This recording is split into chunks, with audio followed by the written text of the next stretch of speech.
नमस्कार मित्रों, मैं उपस्थित हुआ हूं आप सभी के सामने एक और कमाल का वीडियो लेकर। इसमें वाक्य अशुद्धि संशोधन, जो वाक्य रहते हैं वो अशुद्ध रहते हैं, उनको शुद्ध करना रहता है।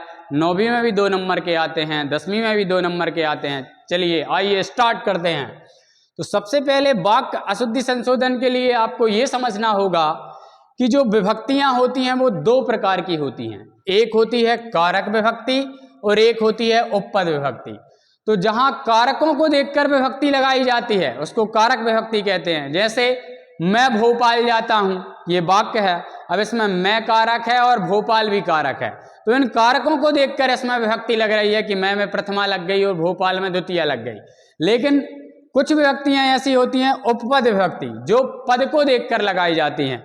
जैसे हमने कहा ये नमः पद है, तो पद देखा और चतुर्थी विभक्ति लगाई दी। कारक के अनुसार वहां नहीं होगा, वहां पद के अनुसार होता है।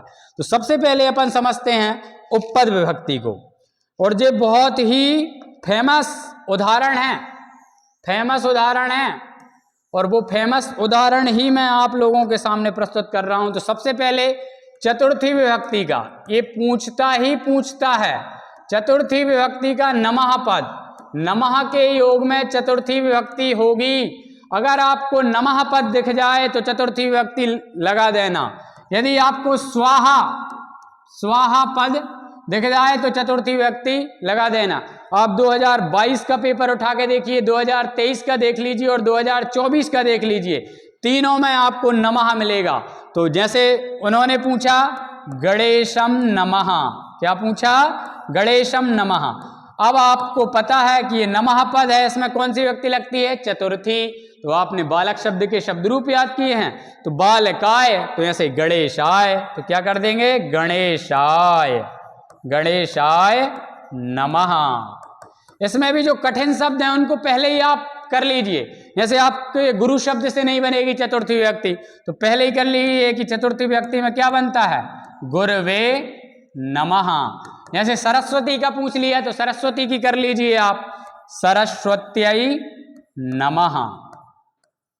तो चाहे स्वाहा आ जाए चाहे नमः आ जाए, इन दोनों पदों के योग में चतुर्थी विभक्ति होती है। तो बिल्कुल ध्यान रखना, ये आएगा ही आएगा, 2 में से 100% आएगा। चलिए अब अपन तृतीया का समझ लेते हैं।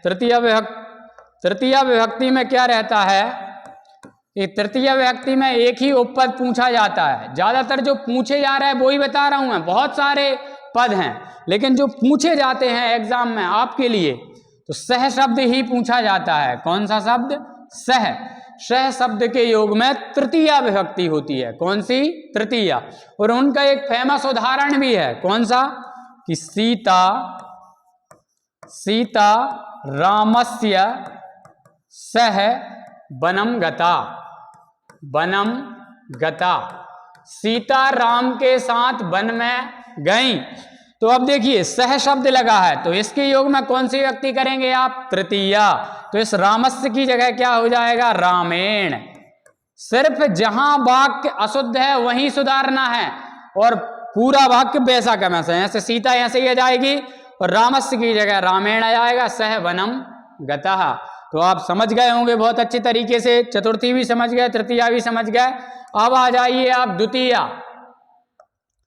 द्वितीया के भी कुछ फेमस उदाहरण हैं जो मैं आपको बता रहा हूं। द्वितीया में आपसे पूछा जाता है अभितः, परितः, समया, प्रति। इन 4 उदाहरण में से आपका फंस जाएगा। अगर ये पद दिखाई दें तो आप इनमें द्वितीया कर लीजिए। जैसे आपको आ जाएगा विद्यालयस्य परितः वृक्षाः सन्ति। विद्यालय के चारों ओर क्या हैं? वृक्ष हैं। तो अब क्या करना है? परितः शब्द लगा है, इसलिए विद्यालय में कौन सी विभक्ति लग जाएगी? द्वितीया। तो यहां क्या आ जाएगा? विद्यालयम। तो आपको उपपद विभक्ति में से चतुर्थी, तृतीया या द्वितीया, इनमें से कोई ना कोई एक उदाहरण आपको जरूर देखने को मिल जाएगा। अब अपन समझ लेते हैं कारक विभक्ति। क्या समझ ले रहा है? कारक विभक्ति।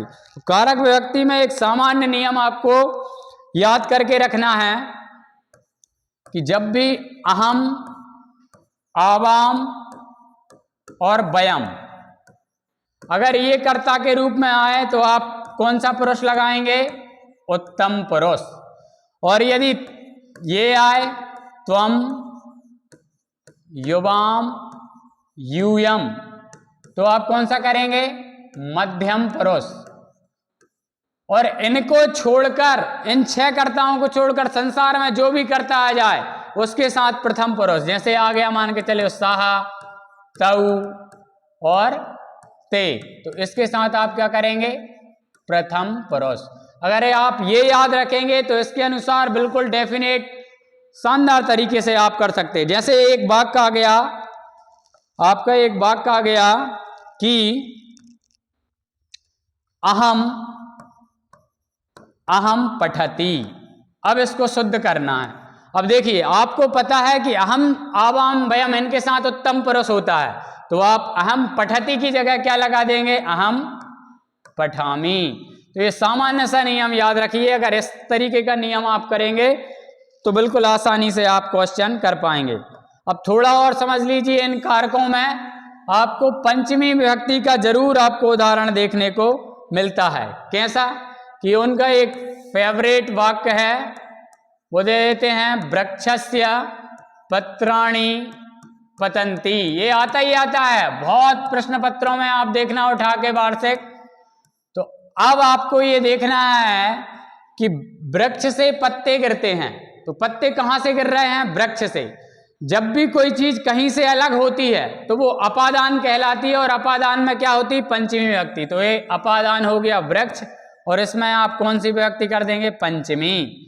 वृक्षात पत्राणि पतंती, बिल्कुल शुद्ध हो गया। एक और उनका फेमस उदाहरण है पंचमी का, आप देखिए, सैनिकः अश्वम पतति। अब इसमें भी आप देख लीजिए, सैनिक अश्व से गिर रहा है, तो सैनिक किससे अलग हो रहा है? अश्व से। तो अश्व क्या हो जाएगा? अपादान, और इसमें आप पंचमी कर देंगे अश्वात। तो ये उनके फेमस उदाहरण आपको मैंने बता दिया, इनमें से आएगा ही आएगा। तो आशा करता हूं ये आपको समझ में आ गया होगा। इतनी चीजें आप यदि रखते हैं तो निश्चित रूप से आप 2 नंबर पा जाएंगे। धन्यवाद देखने के लिए। और मंजिल तो मिल ही जाएगी, भटक कर ही सही। गुमराह तो वो हैं जो अभी घर से निकले ही नहीं, आप तो निकल गए। बहुत बहुत धन्यवाद आपका।